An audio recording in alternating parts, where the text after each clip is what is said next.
How are we doing, everybody? I am Jeff Hoke here at Kevin Perdios. No Chris Henrique today. He is out with some sort of cold, I think. I don't really know what's going on with him. We haven't heard from him all day. He could be dead. I'm not sure right now. But this is the Shorthanded Takes podcast brought to you by Couch Guy Sports and now brought to you by Shocked Energy. We will go over that in a little while. But Kevin, how are we doing today? Good, man. Happy to be back. We're recording right in the middle of the Red Sox postseason wild card game right now. So I'm trying to We're a manipulate. little rebellious today. Yeah. We like to multitask over here. Before we get started, I wanted to talk about Shocked Energy, who is our new sponsor. Ever feel unable to focus, tired, and low on energy? We understand that feeling. We understand it so well that the Shorthanded Takes podcast is brought to you by Couch Guy Sports Network and sponsored now by our friends over at Shocked Energy. Shocked Energy is a drink made by gamers for gamers. Head over to shockedenergy.com and use the promo code CGSN today for 10% off your order. Check out their green apple flavored box or even their watermelon flavored box. Oh, and don't worry, they ship worldwide. That's right, worldwide. Get your Shocked Energy today. Let us help you gain that energy back. Great sponsor. Can't wait to get started with them.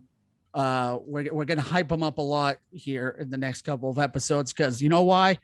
Regular season starts next Saturday, the moment we've all been waiting for. But first things first, we have gotten down to some preseason games. Yesterday, they lost to the Flyers in overtime, 2-1.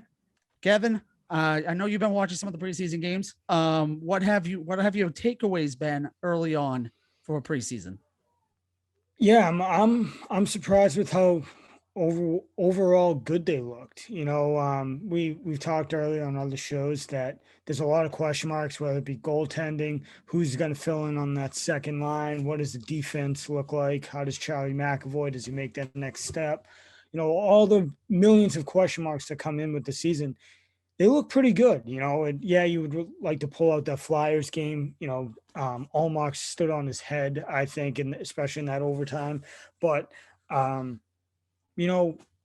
okay. In preseason, I'm all right with that. Just show that you can fight, and these guys are going to fill in the spots, and I'm all right with it. So I'm very optimistic with what I've seen so far. Again, it's preseason, but yeah, and the last couple of games we've seen a lot from Eric Holla.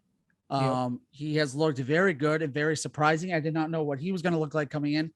Jack Studnicka had a fantastic game against the Flyers the other day.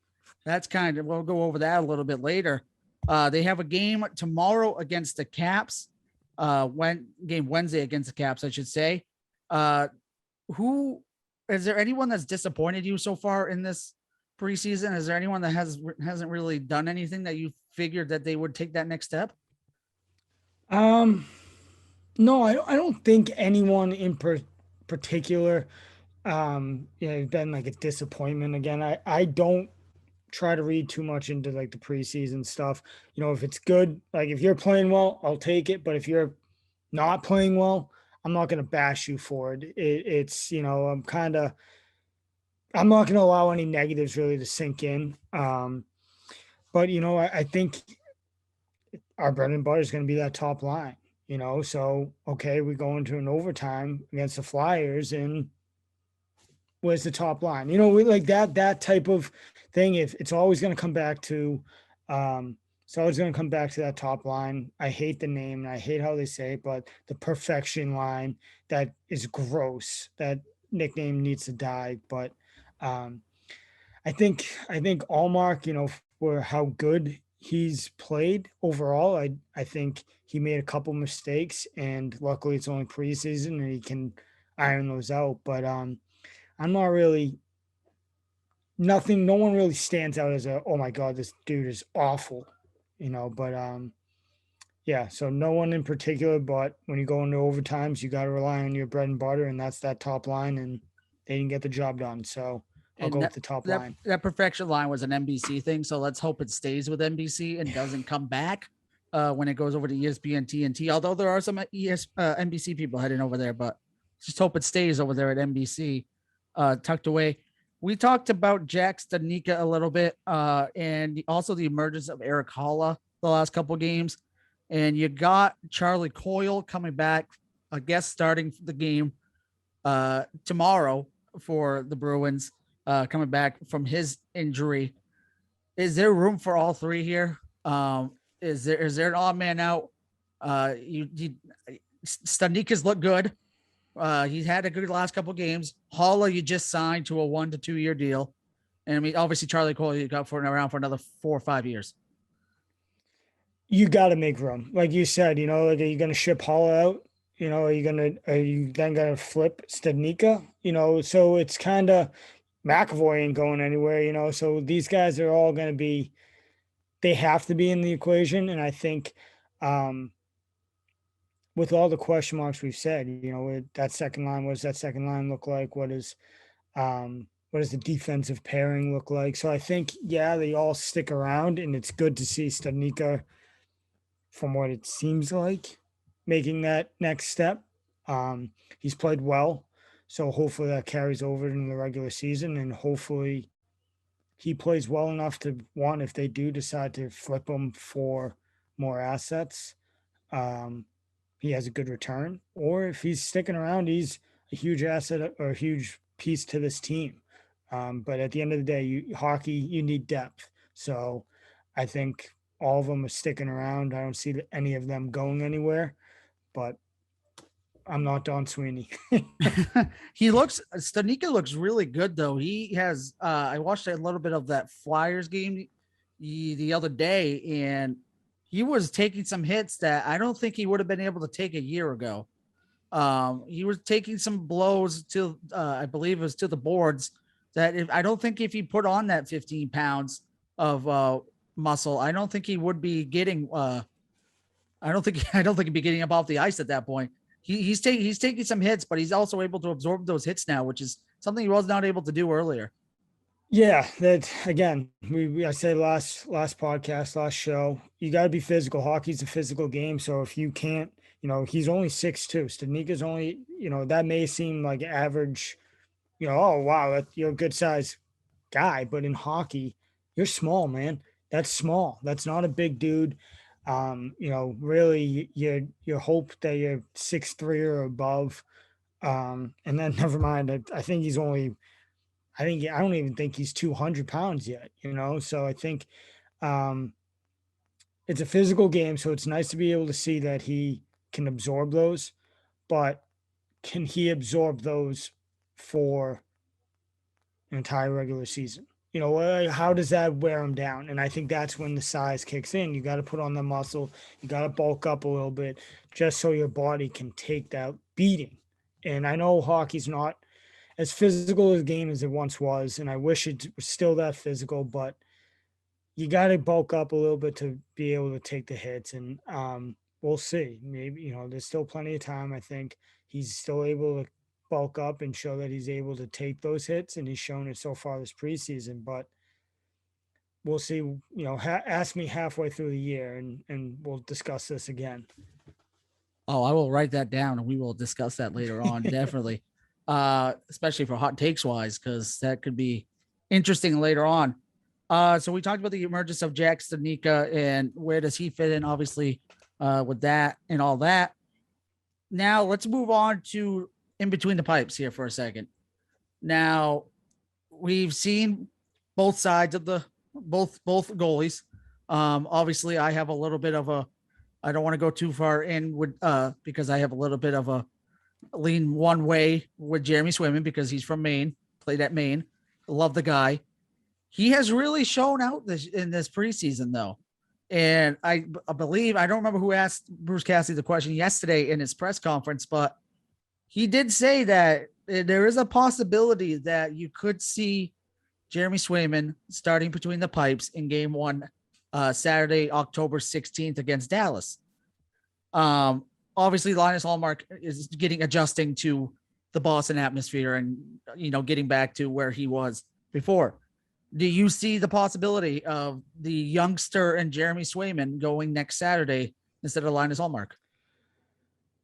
Yeah, I think both. I think either way, whatever Cassidy decides isn't a bad decision. I think my gut saying Allmark will get the start. I think he will be between the pipes, but I really think this is going to be kind of they don't have it's a 1A and a 1B. There's no backup. It's just kind of, all right, you've played 4 or 5 games, give you a rest here. We'll let you go 2 or 3 here, and just kind of a goaltending by committee almost, for lack of a better word. But Allmark's a really good goalie. He was very good with Buffalo, and I think Buffalo is a dumpster fire of a team and an organization. That's a whole different, we could do an entire month worth of episodes just on how disastrous that organization is. But I think people are going to sleep on how good Allmark actually is. He was a 500 goalie over there. If you're a 500 goalie in Buffalo, you're a pretty damn good goalie. So, he's a guy that I think will play a huge role in this, but we all saw what Swayman does and can do, and I'm right there with you. I love the kid. I hope he turns into a beast, and maybe he does force Allmark out of town when Rask comes back, or who knows. But I wouldn't be shocked either way. My gut's leaning Allmark though. Well, that was another question I had because we talked about this on my radio show, the morning line, and what if both of them are doing very well? And Rask did say he'd come back, obviously on a short contract, on a cheap contract. What's going to happen if both of them are doing well? I mean, I know we talked about it. I think it was in the first podcast, in this episode 3, so 2 podcasts ago. Well, what's going to be what's going to be the verdict? Because you can't send Jeremy Swayman down if he's playing very well. If he's lights out, you can't send him down because then you're going to ruin his confidence and he's going to want to out. Linus Hallmark is the same way. I mean, you're not going to send him down, obviously, but I mean, sending him to the backup goalie position because you want Tuukka Rask back is kind of, especially with a hip injury that is known for killing goalies' careers. Yeah. It's a tough question. I know. It's a tough question because no one's going to like the answer. No one's going to like this answer, but if they're playing well, why bring Rask back? I bet I'm probably one of the biggest critics of Tuukka Rask because way I look at him is you are an elite goalie, right? Like you're playing as one of the top 3-5 goaltenders in the NHL. You're an elite goalie. So when you fall off and you don't play to that elite status, you get bashed. And people think that when you bash him, you're saying he's not a good goalie. And it's not the case. It's you're not pitching, or you're not pitching, you're not playing up to your elite status. It's just like an ace of a pitching staff. If you're allowing 4 runs a game as an ace, you're not saying you're not a good pitcher, but you're not an ace. And that's kind of where I stand on. You're an elite goalie, play to elite status. You've let us down in the playoffs. You've helped us in the playoffs. Where is your hip then? Where's your hip then? I think what they kind of do is if we're fortunate enough to have both these guys playing really well, they slowly integrate Rask back into this. Let him take all the time he really needs to get going. And then maybe you have him in for the playoffs. Maybe that's the type of thing where it's just like, hey, we're going to roll with the veteran guys, and it's the Allmark and Rask committee rather than the Swayman and Allmark or whatever. But I think dream scenario is you want both of these goalies to play well and have, you want to be able to sit and be like, all right, what do we do with Rask here? You don't want to be, while both these goalies stink, now we're relying on Rask, who has a bad hip.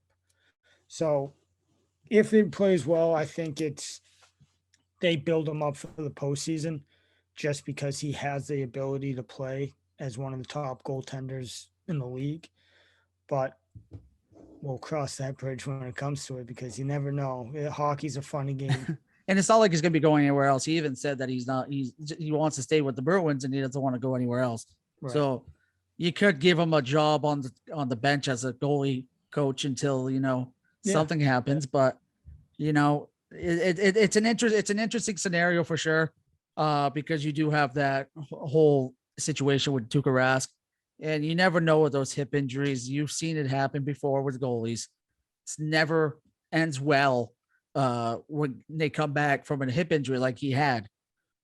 Now, moving on to keeping up with the preseason stuff. I know one name has stuck out a little bit as well. We forgot to mention Jacob Saboril. He's kind of found his comfort zone a little bit. Obviously, he played 42 games last year for the Bruins before he got injured. And he obviously probably does not have a roster spot locked down yet on this team because you have these new guys like Ahala, all those guys and Newsick trying to come in and take those spots. But he has been performing very well. And ever since the trade of Mike Riley last year, his playing time has dwindled a little bit. He could be a trade asset. I don't know. I want your opinion on this. Does he have a spot on the roster to start the season, or is he going to be Providence?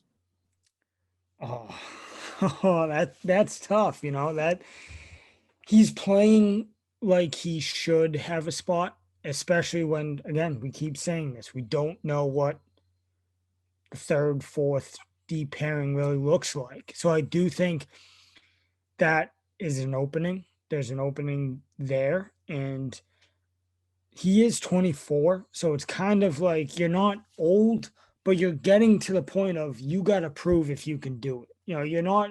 You're everything in like professional sports age wise is so thrown off. Like once you get to like 30s, you're an old man, so 24 is getting right in that area of you need to be able to figure it out or you just can't cut it and we got to move on. And I think they look at him as prove it this year. And if you can't, we got to move on. We got to see what we can get, whether it be shipping you out somewhere to just get a couple more draft picks that Sweeney can probably go and screw up. But that, again, we'll cross that bridge when we come to it. But I think there's a spot here. I think we see him in Boston. I wouldn't be shocked to see him down in Providence. I think the right move is to have him playing. Have him up here, see what you have, and we'll go from there. But I wouldn't be shocked if come opening night he's down in Providence. And it's one of those tough. They have so many rosters spots that need to be figured out, and so many players that you don't know if they're going to be on the team or not because they signed all these, veteran guys that are really good, and you got some of these younger kids that are playing better, Studnicka and Zaboral, that are trying to find a roster spot.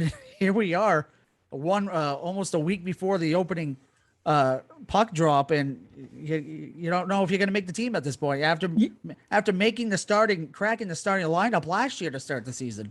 Yeah, I think why you go and make those moves of bringing in the veteran guys is you have the approach of we're going to be a young team.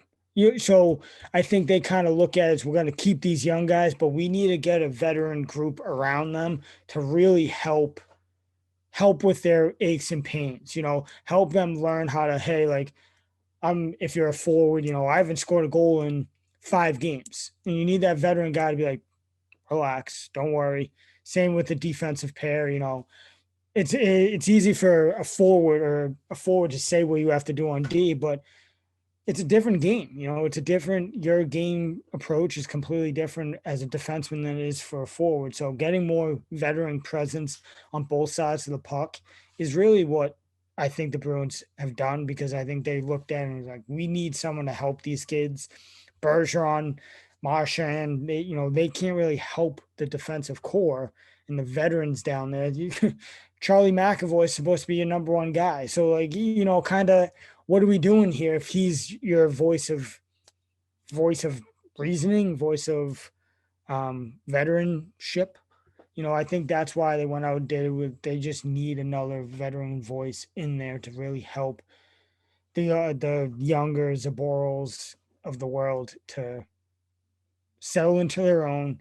It's a long season. Don't get caught up in the highs. Don't get brought too down in the lows. Stay even keel, battle through it. And I think that's why they did the veteran approach, is just allowing these young guys to really play and having a voice in the locker room. Yeah, I agree. I like it. Before we really put a bow on this for today, I want to talk a little bit about someone who does have their roster spot locked up, David Pastrnak. He has looked like David Pastrnak in the preseason, in the games that he has, in the short time that he's played. He has deked and done everything disgusting known to man on the ice against in preseason. Are we? I don't want to say breakout season because he already had a breakout season. Is he on pace for another record-setting season? Yeah, I mean that. I don't think he's hit his ceiling yet. Like, I still think he's finding ways to improve his game. The the book on him has always been injuries. I think he's always been a guy that's kind of been banged up over the course of the year.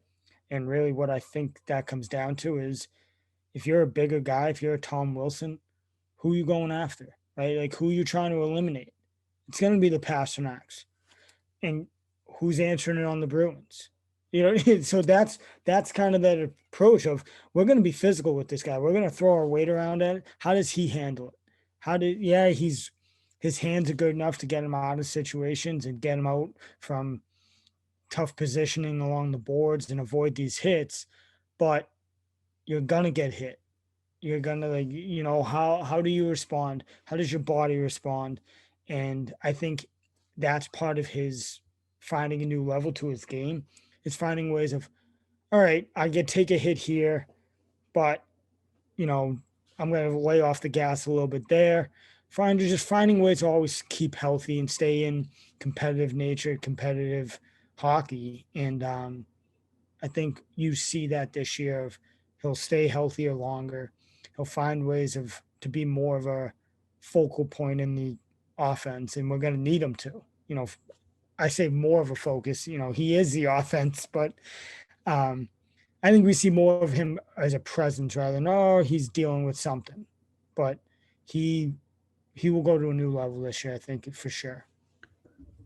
I totally agree. I don't think he'll be lead scoring in goals in the league, but I think he's going to be pretty close to the top. I mean, obviously, Alex Ovechkin's going to be up there once again, and Connor McDavid and all those really, really, really good players. But he's ready to take that next step, I think, especially since you're looking at possibly the last year or two of Bergeron, Marchand coming up, and you're really going to need that next step in leadership for that. Yeah, he has to. I mean, you have no other opportunity at this point to take that big step forward before that happens. Now, we're going to close it out like this. Next week next week is the start of preseason, regular season. Next Tuesday is the start of regular season on ESPN, the new home for the NHL in TNT. Next Tuesday, we will be recording our next podcast. Next Tuesday, we will be. How about we do this? We'll set the scene for the Bruins on Saturday, and then we will pick our winners and pick our Stanley Cup winners. Who's going to win the divisions? Who's going to be coming out of which way? Because I think it's going to be a really, really interesting season this year. We're back to normal finally after that chaotic, split division. You had to play everyone 9 times. It's just a pain in the ass. Yeah. You don't have to deal with Tom Wilson 9 times a year now. It's fantastic. So that's what we're going to do next week. Hopefully next week we'll have Chris Henrique back. We hope he feels better. He's caught the stomach bug or something. We don't know. But we want to thank you for joining us tonight. This is Shorthanded Takes podcast brought to you by Couch Guy Sports and Shocked Energy. I'm Jeff Hoke. That's Kevin Perdios. Let me just say this before we leave. Go Sox, because right now they're winning. And hopefully tomorrow morning when this posts, we will be celebrating a Red Sox win. Anything to say, Kevin, before we go? No, I think this is going to be a good hockey season. I think, it's for once, and as far back as I can remember, you can't really pick who's going to be the Stanley Cup winner. I think it's a lot closer of a race than we give it credit for. The Bruins have a lot of question marks, but they seem to have filled them pretty well. So I'm excited for this season. It's going to be a lot of fun, and like you said, hopefully we're all still happy tomorrow morning here with the Red Sox win. But Yes, sir. Let's hope. Right now they're looking good, like I said. But like I said, this is Shorthanded Takes, Boss Brewers podcast brought to you by Couch Guys Sports and Shocked Energy. I'm Jeff Oak. That's Kevin Berdios. We will see you guys next week.